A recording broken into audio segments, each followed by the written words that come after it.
الذين يذكرون الله قياما وقعودا وعلى جنوبهم ويتفكرون خلق السماوات والأرض আল্লাহ তাআলা বান্দাকে ডেকে ডেকে বলে, ও আমার বান্দা, তোমাকে এমন ভাবে আমি সৃষ্টি করেছি, আর অন্য কোনো মাখলুককে আমি এমন ভাবে সৃষ্টি করি নাই। তোমাকে আমি এমন ইজ্জত দিয়ে সৃষ্টি করেছি, অন্য কোনো মাখলুককে আমি এমন ইজ্জত দিয়ে সৃষ্টি করি নাই। আমার কুদরতি হাত দিয়ে তোমাকে সৃষ্টি করেছি। আমার বান্দা, আমার কুদরতি হাত তোমার মুখমণ্ডলে স্পর্শ করেছে, আমি তোমাকে আমার কুদরতি হাত লাগাইছি। আল্লাহু আকবার। আমি তোমাকে সম্মান দিয়ে বানাইছি। ও আমার বান্দা, তুমি আমাকে স্মরণ করো, আমাকে ভুলে যেও না। তুমি যদি দুনিয়াতে আমাকে ভুলে যাও, আখিরাতে তুমি আমাকে পাবে না। দুনিয়াতে তোমাকে পাঠাইলাম, কিন্তু তুমি দুনিয়া থেকে আমাকে স্মরণ করবে। ফাজকুরুনি আযকুরকুম ওয়াশকুরুলি ওয়ালা তাকফুরুন। আল্লাহ রাব্বুল আলামিন বলেন, ফাজকুরুনি, ও আমার বান্দা, তুমি আমাকে স্মরণ করো। দাঁড়ায় স্মরণ করো, বসে স্মরণ করো, শুয়ে স্মরণ করো, যেই অবস্থায় তুমি যদি দাঁড়ায় বিপদে পড়ো, আমাকে স্মরণ করো, আমাকে পাবে। তুমি যদি বসে আমাকে স্মরণ করো, বিপদে পড়েছো, বসে বসে আমাকে স্মরণ করো, আমাকে পাবে। তুমি শুয়ে পড়েছো, বিপদে পড়েছো, শুয়া রেখে উঠতে পারছো না, আমাকে স্মরণ করো, আমি আল্লাহ তাআলা তোমার কাছে পৌঁছে যাব। আযকুরকুম, এখানে আল্লাহ তাআলা বলেছেন আযকুরকুম, আমিও তোমাকে স্মরণ করব। বান্দা, তুমি বিপদে পড়ে বলবে, ওহ আল্লাহ, আমি আল্লাহ তাআলা তোমার কাছে হাজারো রহমত নিয়ে পৌঁছে যাব। সুবহানাল্লাহ। अल्लाह अल्लाह क्या मज़ा की नाम है, अल्लाह अल्लाह क्या मुबारक नाम है, अल्लाह अल्लाह मोमिनों का काम है। गुनाहों को सारी उम्र गुजारी, आए मेरे अल्लाह, आए मेरे बारी, हर तमन्ना दिल से रुखसत हो गई, अब तो आजा, अब तो खलवत हो गई। ও ভাই, নামাজের সময়ের সীমা আছে, রোজার সময় সীমা নির্ধারিত আছে, হজেরও সময় সীমা নির্ধারিত আছে, কিন্তু একটা জিনিসের কোনো সময় সীমা নির্দিষ্ট নাই। আপনি বাচ্চা আছেন, যুবক আছেন, বৃদ্ধ আছেন, আপনাকে জিকির করতে হবে সদা সর্বদা। আপনি মাজুর আছেন, তাও আপনাকে জিকির করতে হবে। কারণ হযরত জাকারিয়া আলাইহিস সালাম যখন বৃদ্ধ বয়সে সন্তানের প্রার্থনা করলো, আল্লাহ রাব্বুল আলামিন ডেকে বললেন, তুমি জিকির করো বেশি বেশি। জাকারিয়া আলাইহিস সালামকে বৃদ্ধ বয়সে আল্লাহ তাআলা হুকুম দিলেন, ও জাকারিয়া, আমি আল্লাহ তাআলা স্মরণ করো। আল্লাহু আল্লাহ, আল্লাহু আল্লাহ, আল্লাহু আল্লাহ, আল্লাহু হাজিরিন, আল্লাহু নাজিরিন, আল্লাহু মাঈ, अल्लाह हाजिरीन। अल्लाह अल्लाह क्या मुबारक नाम है, अल्लाह अल्लाह मोमिनों का काम है। गुनाहों को किश्ती डुबा दे खुदाया, गुनाहों को किश्ती डुबा दे खुदाया, तू अपनी तजल्ली दिखा दे खुदाया। আল্লাহর আশিক যারা, তাদেরকে আপনি চাইনিজ খাওয়ান না কেন, যাই খাওয়ান না কেন, আল্লাহর জিকির ছাড়া তারা কোনো কিছুতে মজা পায় না। আপনি চাইনিজ খাওয়ান, পোলাও খাওয়ান, বিরিয়ানি খাওয়ান, যত দামি খাবার কেন খাওয়ান না, তাদের অন্তরে শীতলতা আসে না। আল্লাহ তাআলা ডাক দিয়ে বলে, আমার জাকিরিন বান্দারা, আমি আল্লাহ তাআলাকে ডেকে যে মজাটা পাই, ওই মজা কোনো কিছুতেই নাই। ওই মজা কোনো কিছুতে নাই। আল্লাহ তাআলা বলে আলা বিজিক্রিল্লাহ তাতমাইন্নুল কুলুব। আমার বান্দা তোমরা জেনে রাখো, আমার জিকির ব্যতীত কলব শান্তি লাভ পায় না। কলব শান্তি হয় না, শান্ত হয় না। কলবের মধ্যে আপনি যত কিছুই দেন না কেন, কলব শান্তি লাভ করবে না। কলব তখনই শান্তি লাভ করবে এই কলবে যখন বলবেন লা ইলাহা ইল্লাল্লাহ মুহাম্মাদুর রাসূলুল্লাহ। এই কলবকে বলতে হবে, ও কলব শোন শোন, নাই কোনো কিছু নাই, দুনিয়াকে ছাড়লাম, আখিরাতকে ধরলাম। লা ইলাহা, নাই কোনো মাবুদ, লা মালিকা, নাই কোনো মালিক, না খালেকা, নাই কোনো সৃষ্টিকর্তা, লা খালেকা, লা মাওজুদা, নাই কেউ মওজুদ, উপস্থিত আল্লাহ তাআলা আছেন। ইল্লাল্লাহ, আল্লাহ তাআলা আছেন। লা ইলাহা ইল্লাল্লাহ মুহাম্মাদুর রাসূলুল্লাহ। রূহের খোরাক হলো আল্লাহ তাআলার জিকির, কারণ রূহ হলো আসমানের জিনিস। রূহ হলো আল্লাহ তাআলা আসমানের জিনিস, এটা আল্লাহ তাআলার পক্ষ থেকে আসে। এর খাবারও আল্লাহ তাআলা আসমানি ভাবে লাগাইছেন। আর নফস হলো মানুষের নফস হলো এই জমিনের জিনিস। এই জন্য নফসর খাবার দাবার সবকিছু আল্লাহ তাআলা এই দুনিয়ার মাধ্যমে করেছেন। মানুষের মূল উপাদান চারটা তৈরিতে: মাটি, পানি, বাতাস, বায়ু।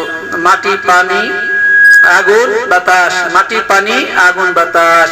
আর এই চার জিনিস দিয়ে আল্লাহ তাআলা মানুষকে খাওয়ায়। মানুষকে এই দেহকে খাওয়াইতেছে আল্লাহ তাআলা এই চার জিনিস দিয়া। এই চার জিনিস, মাটি, মাটির মধ্যে কত প্রকারের হাজার হাজার আইটেমের খাবার হয়। এই মাটিতে হাজার হাজার খাবারের আয়োজন আল্লাহ তাআলা করছেন। হাজার হাজার মজা আল্লাহ তাআলা লাগাইছেন। এক একটা খাবারের মজা এক এক রকম। একটা জিনিস দিয়ে হাজারো আইটেম তৈরি করা যায়, আর প্রত্যেকটা আইটেমের মজা ভিন্ন হয়ে যায়। সুবহানাল্লাহ, আল্লাহু আল্লাহ, আল্লাহু আল্লাহ। আল্লাহ তাআলা ডাক দিয়ে বলে, ও আমার বান্দা, তোর ভিতরে আমি একটা রূহ দিয়েছি। এই রূহটাও আসমানের, এর খাবার দাবারও আসমানের। আমি তোর বডির মধ্যে দুটো জিনিস সেট করে দিয়েছি। আমি তোর বডির মধ্যে দুটো জিনিস সেট করে দিয়েছি। রূহ হলো আসমানের, এই জন্য রূহের খাবার হলো আসমানি। নামাজ পড়বি, রূহের খাবার হয়ে যাবে বান্দা। রোজা রাখবি, রূহের খাবার হবে। আমি আল্লাহ তাআলার জিকির করবি বেশি বেশি করে, জিকরাম কাসীরা, বেশি বেশি জিকির করবি, এই রূহের বেশি বেশি শক্তি হবে। সুবহানাল্লাহ এক ধরনের মজা, আল্লাহ আল্লাহ এক ধরনের মজা। আল্লাহ তাআলা রূহের খাবারও তেমনি ভাবে সাজাইছেন। দান সাদকা করলে রূহের খাবার হয়, মানুষের ভালো আচরণ করলে রূহের খাবার হয়, মানুষের সাথে ভালো আচরণ করলে রূহের খাবার হয়, নবীজিকে ভালোবাসলে রূহের খাবার হয়, আল্লাহ তাআলাকে ভালোবাসলে রূহের খাবার হয়। এই জন্য রূহের খাবার হলো ইবাদত। যত প্রকারের ইবাদত আছে, পাঁচ ওয়াক্ত সালাত, নফল নামাজ, আওয়াবিন, ইশরাক, চাষ্ট, সমস্ত এগুলো সব হলো রূহের খাবার। তার মধ্যে রূহের খাবার হচ্ছে আল্লাহ তাআলার জিকির। রূহ হলো আসমানি জিনিস, এর খাবার দাবারও আসমানি জিনিস। রূহ দেখা যায় না, এর খাবারও দেখা যায় না। আর নফস, এই শরীরটাকে দেখা যায়, এর খাবার দাবারও দেখা যায়। চাউল দেখা যায়, ডাউল দেখা যায়, ধান ক্ষেত, পাট ক্ষেত, কত কিছুই না আল্লাহ তৈরি করছেন, সব দেখা যায়। কারণ নফসের এই শরীরের জন্য বাঁচায় রাখার জন্য আল্লাহ তাআলা হাজারো খাবার তৈরি করেছেন এই শরীরকে টিকায় রাখার জন্য। আর আসমানি জিনিস যে রূহ, এই রূহ আল্লাহ তাআলা, রূহ খাবার হলো আসমানি জিনিস। কোরআন তেলাওয়াত করলে রূহানি শক্তি বাড়ে, মানে রূহ শক্তিশালী হয়। জিকির করলে রূহ শক্তিশালী হয়। পাঁচ ওয়াক্ত নামাজ আদায় করলে রূহ শক্তিশালী হয়। আর যত ইবাদত আছে সমস্ত ইবাদত রূহের খোরাক। আমরা হলো রূহের খোরাক দেই না, এই জন্য আমরা অন্ধ, এই জন্য আমরা চোখে দেখি না। আমাদের চোখ আছে কিন্তু এই চোখ ভালো কিছু দেখে না। এই চোখ আছে, আল্লাহ তাআলা বলে তোমাদের আমি চক্ষু দিয়েছি, কর্ণ দিয়েছি, অন্তর দিয়েছি, কিন্তু তোমরা অল্পই শুকরিয়া আদায় করো। আল্লাহ তাআলা আমাদের চোখ দিয়েছে, কত কিছু না, চোখ দিয়েছে, কান দিয়েছে, কিন্তু আমরা শুকরিয়া আদায় করি না। অন্তর দিয়েছেন, কেন বলেছেন? আল্লাহ তাআলা এই জন্য বলেছেন, এই অন্তর দিয়ে আখিরাত চিন্তা করার দরকার ছিল, এই চোখ দিয়ে তো আখিরাত দেখার দরকার ছিল, এই কান দিয়ে তো কোরআন শোনার দরকার ছিল, কিন্তু এই কান তো আমরা গান শুনি, এই কান দিয়ে আমরা নাচ শুনি, এই চোখ দিয়ে বেহায়া নির্লজ্জর জিনিস দেখি, আর অন্তর দিয়ে যত খারাপ কিছু আছে চিন্তা করি। আল্লাহ তাআলা আমাদের অন্তর দিয়েছেন, অন্তর দৃষ্টি খোলার জন্য আল্লাহ তাআলা বলেছেন, বান্দা তোমাকে অন্তর দিয়েছি, চিন্তা করো। কারণ ফেরেশতারা চিন্তা করতে পারে না, তোমাকে অন্তর দিয়েছি, তোমরা চিন্তা করো, ভাবনা করো, আমাকে তালাশ করো, আমাকে তালাশ করো।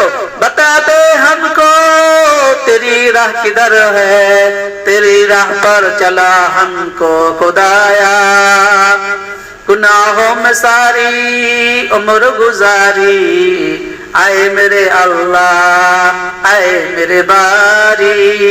এজন্য অন্তর দিয়েছে আল্লাহ তাআলা চিন্তা করার জন্য। চিন্তা করতে হবে, চিন্তা করতে হবে কি নিয়ে? সাহাবায়ে কিরামকে আল্লাহ তাআলা এই তিনও জিনিস দিয়েছেন, আমাদেরকেও তিনটা জিনিস দিয়েছেন, কিন্তু সাহাবায়ে কিরাম তো এই তিন জিনিসকে কাজে লাগায়া দুনিয়া থেকে সৌভাগ্যবান হয়েছেন, আখিরাতেও সৌভাগ্যবান হয়েছেন।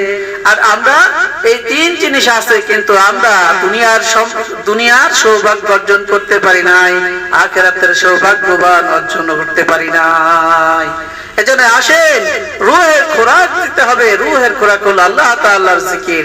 সমস্ত ইবাদতের একটা লিমিট আছে, টাইম আছে, সময় আছে, কিন্তু জিকিরের কোনো সময় নাই। আল্লাহ তাআলা ডাক দিয়ে বলে, ইয়া আইয়ুহাল্লাযীনা আমানুযকুরুল্লাহ, ও আমার ইমানদার বান্দারা, তোমরা আমি আল্লাহ তাআলাকে আমাকে স্মরণ করো, আমার জিকির করো, জিকরাম কাসীরা, আমি আল্লাহ তাআলাকে আল্লাহ আল্লাহ আল্লাহ আল্লাহ আল্লাহ আল্লাহ বলে বেশি বেশি ডাকো, আমার মহব্বত তোমার কলবে ঢোকাও। আমাকে যত আল্লাহ বলবা আমিও বলবো, বান্দা তুমি আমাকে ভুলাও কেন? লাব্বাইক ইয়া আবদি, ও আমার বান্দা আমি হাজির আছি। আল্লাহু হাজিরিন আল্লাহু নাজিরিন, যারা আল্লাহর আশিক হয়ে যায় তারা সব জায়গায় আল্লাহকে দেখতে পায়, কিন্তু কাউকে বলতে পারে না। আল্লাহ তাআলাকে সব জায়গায় যেন তারা খুঁজে পায়। ওয়ালিল্লাহিল মাশরিকু ওয়াল মাগরিব ফাইনামা তুওয়াল্লু ফাসাম্মা ওয়াজহুল্লাহ ইন্নাল্লাহা ওয়াসিউন আলিম। এই কথা আল্লাহ তাআলাই ডাক দিয়ে বলতেছেন, আমার বান্দারা আমাকে তালাশ করে, ডানে তালাশ করে, বায়ে তালাশ করে, সামনে তালাশ করে, পিছে তালাশ করে, উপরে তালাশ করে, নিচে তালাশ করে, কলবে তালাশ করে, রূহের ভিতরে তালাশ করে, ব্রেনের মধ্যে তালাশ করে, খালি আল্লাহরে তালাশ করে। আল্লাহ বলে, এই কথা কে নাজিল করছে বলেন? আল্লাহ তাআলাই নাজিল করছে। তালাশ করে বলেই তো আল্লাহ তাআলা ওহী নাজিল করেছেন। فأينما تولوا فثم وجه الله فثم وجه الله فأينما تولوا فثم وجه الله। ওরা যেখানে তাকায়, যেদিকে তাকায়, সেদিকে আমি আল্লাহ তাআলা হাজির আছি। সুবহানাল্লাহ সুবহানাল্লাহ। যে আল্লাহ তাআলাকে পেয়ে গেল সে সব পেয়ে গেল, যে আল্লাহ তাআলাকে পেল না সে কিছুই পেল না। হতে পারে আপনি দুনিয়াতে অনেক মালদার, টাকাওয়ালা, পয়সাওয়ালা, বাড়িওয়ালা, গাড়িওয়ালা, কিন্তু আপনি যদি আল্লাহ তাআলাকে না পান তাহলে আপনি আসলে কিছুই পান না। এই কথা আমার না, এই কথা মুহাম্মদুর রাসূলুল্লাহ সাল্লাল্লাহু আলাইহি সাল্লাম বলেছেন।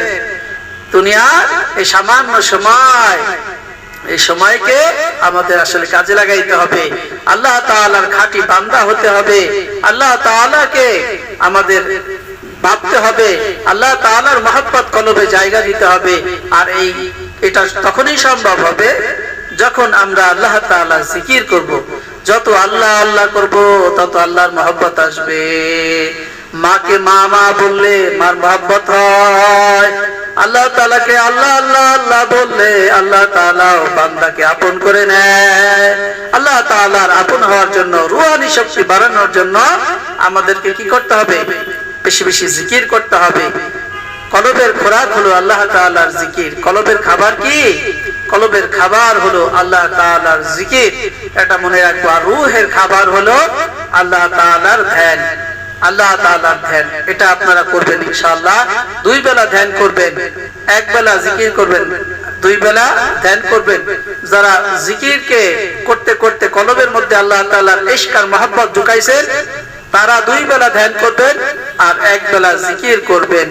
আর যারা এখন আল্লাহ তাআলার মহব্বত আর ইশক কলবের ভিতরে ঢুকে নাই, তারা শুধু 12 তাসবিহ আমল করবেন, আল্লাহ তাআলাকে ভালোবাসতে পারবেন। 12 তাসবিহ আমল না করা পর্যন্ত আল্লাহ তাআলার ইশক আর মহব্বত আপনার কলবে জায়গা নেবে না। এজন্য লাগাতার 41 দিন 12 তাসবিহ আমল করতে হবে। 5 ওয়াক্ত সালাত আদায়ের সাথে, পাক পবিত্রতার সাথে, হালাল খাদ্য খেয়ে জিকির করতে হবে। আপনি হালাল খাবার খাবেন, ঠিক আছে, আপনাকে সোজা কথা, মোট কথা, আপনাকে 12 তাসবিহ জিকির করে যেতে হবে, 12 তাসবিহ আমল করে যেতে হবে। করতে করতে করতে করতে 41 দিন পরে দেখবেন কলবের ভিতরে আল্লাহ তাআলার ইশক আর মহব্বত ঢুকে গেছে। সুবহানাল্লাহ। আল্লাহ তাআলার জিকির, এই জন্য জিকির করবেন, তারপরে ধ্যান করবেন। আগেই ধ্যান না, আগেই হলো 12 তাসবিহ জিকির করবেন। যখন 12 তাসবিহ জিকির করতে করতে আল্লাহ তাআলার মহব্বত জায়গা নেবে, তখন আপনারা ধ্যান করবেন। ধ্যান করবেন চোখ বন্ধ করে, কবরের ধ্যান করবেন। প্রাথমিক পর্যায়ে কবরের ধ্যান, তারপরে কবরের ধ্যানের পর মিজানের ধ্যান, কিয়ামতের কঠিন ভয়াবহতার ধ্যান, মৃত্যুর ইন্তেকাল, মৃত্যুর ধ্যান, আজরাইল ইসলাম আসবে, এইভাবে ধ্যান করতে থাকবেন। এরকম প্রত্যেকটা ধ্যান করতে করতে করতে করতে আপনার অন্তর্চক্ষু খুলে যাবে। আল্লাহ তাআলা আমাদের সকলের অন্তর্চক্ষু খোলার যে সিস্টেম আছে, নিয়ম আছে, এই নিয়ম অনুযায়ী বুজুর্গানে দ্বীনের থেকে বিশেষ করে আমি 2 জনের কথা বলবো। এক হচ্ছে ডাক্তার মুশতাক আহমেদ আমাদের ঢাকার এলাকায়, আর এক হচ্ছে আমার শায়েখ মুর্শিদ হইনা ফুলিয়াতি সাহেব হুজুর আব্দুল খালেক সাহেব দামাত বারাকাতুম। হুজুর এখন বৃদ্ধ বয়সে আছেন, মাজুর হয়ে গেছেন। বরিশাল হরিনা ফুলিয়া মাদ্রাসা, আপনারা নেটে ইন্টারনেটে সার্চ দিলেই পাবেন। আমাদের শায়েখের কাছে একটু বসে থাকলেই আপনার জিকির করতে হবে না, আপনার অন্তরের মধ্যে আলো জ্বলে যাবে ইনশাআল্লাহ। শায়েখের একটু সাহাবত ইখতিয়ার করলেই শায়েখ যে কি জিনিস আসলে বোঝা যায় না, বরফ যেমন স্পর্শ করলে ঠান্ডা অনুভব হয়, আমার শায়েখের কাছে বসবেন, দেখবেন অন্তরটা বরফ হয়ে গেছে। এটা পরীক্ষিত একটা আমল। আমি সবাইকে অনুরোধ করব আমার শায়েখের কাছ থেকে দোয়া নেওয়ার জন্য। শায়েখ, আমাদের শায়েখ এখন পর্যন্ত আল্লাহ তাআলা তাকে রিজিক সহকারে, সুস্থতা সহকারে হায়াত দারাজ করেন, হুজুরের রূহানি ফুজ ও বরকত সকলকে দান করেন। আমিন। আসসালামু আলাইকুম ওয়া রাহমাতুল্লাহি ওয়া বারাকাতুহু।